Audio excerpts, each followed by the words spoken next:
तो ये हमारे वर्नियर कैलिपर की है डायाग्राम, ठीक है, इसे आप देख रहे हो, ये है डायाग्राम। तो इस वर्नियर कैलिपर के कुछ इम्पोर्टेंट कंपोनेंट्स भी होते हैं बेटा, तो चलिए पहले उन कंपोनेंट्स के बारे में पढ़ लेते हैं बेटा, ठीक है। तो उन कंपोनेंट में सबसे पहले आप जो ये स्केल देख रहे हो ना, लंबी वाली, ठीक है, इस लंबी वाली स्केल को हम कहते हैं मेन स्केल। क्या कहते हैं? मेन स्केल कहते हैं। और ये जो मेन स्केल होती है ना बेटा, ये मेन स्केल ग्रेजुएटेड होती है सेंटीमीटर्स में। किस में ग्रेजुएटेड होती है? सेंटीमीटर्स में। ये जो वर्नियर कैलिपर हमने बनाया हुआ है वो सेंटीमीटर स्केल का ही बनाया हुआ है, वरना मिलीमीटर का भी आता है। लेकिन इसीलिए ये जो हमारे पास वैल्यूज़ हैं वर्नियर कैलिपर के अंदर वो सेंटीमीटर में ग्रेजुएटेड हैं, ठीक है। इसको हम क्या कहते हैं? मेन स्केल कहते हैं, ठीक है। और मेन स्केल के ऊपर एक और स्केल ओवरलैप करती है बेटा, जो कि इस मेन स्केल पर इस तरीके से लेफ्ट एंड राइट क्या करती रहती है? स्लाइड करती रहती है। क्या करती रहती है?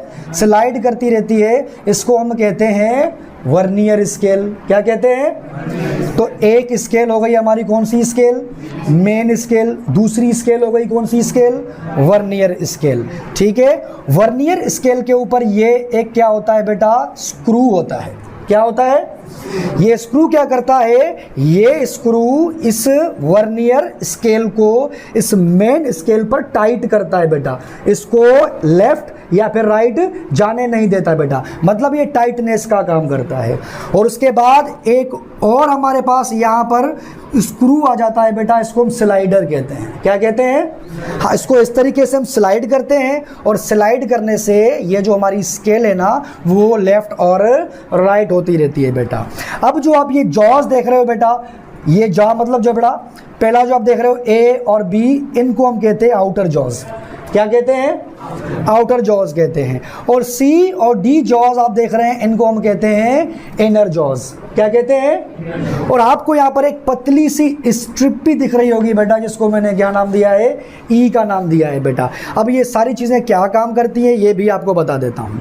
सबसे पहले बेटा ये जो हमारे पास ए और ये बी आउटर जॉज है ना बेटा, ये ए बी आउटर जॉज क्या करते हैं बेटा? ये किसी भी रेगुलर शेप्ड ऑब्जेक्ट की लेंथ या फिर आपको एक्सटर्नल डायामीटर बताएगा।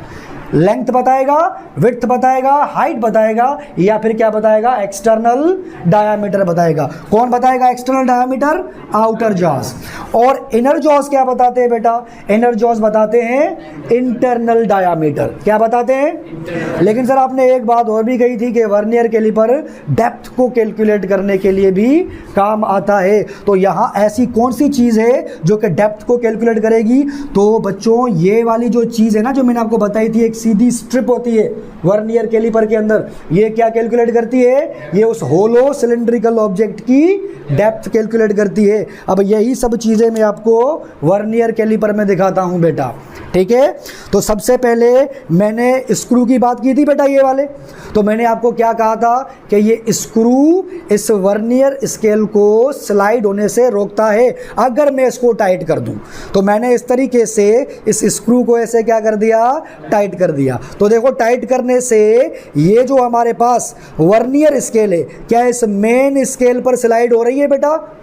तो चलो इसको थोड़ा सा लूज कर देते हैं। लूज करने से देखिए ये वर्नियर स्केल इस मेन स्केल पर इजीली क्या हो रही है बेटा? स्लाइड हो रही है। समझ में आया?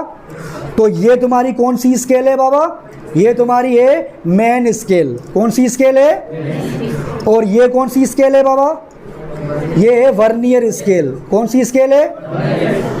और बेटा ये क्या है बेटा? कौन से जॉज है? आउटर जॉज है बेटा, ठीक है। और ये इनर जॉज हैं। अच्छा, ये किसको कैलकुलेट करने के लिए काम आते हैं? आउटर डायामीटर, लेंथ, विड्थ या फिर, और ये किसको कैलकुलेट करने के लिए काम आते हैं? ठीक है। और मैंने एक और चीज़ भी कही थी कि डेप्थ को भी कैलकुलेट किया जा सकता है। तो क्या वहाँ पर ऐसी कोई चीज़ है जो डेप्थ को कैलकुलेट कर सके? ये जो स्ट्रिप सीधी आ रही है ना बेटा, ये किसको कैलकुलेट करेगी? डेप्थ को कैलकुलेट करेगी। तो यहाँ पर बिल्कुल इजीली हम किसी भी रेगुलर शेप्ड ऑब्जेक्ट की लेंथ, विड्थ, हाइट को कैलकुलेट कर सकते हैं बाबा। और उसके अलावा डायामीटर, एक्सटर्नल, इंटरनल या फिर डेप्थ को भी इजीली क्या कर सकते हैं? कैलकुलेट कर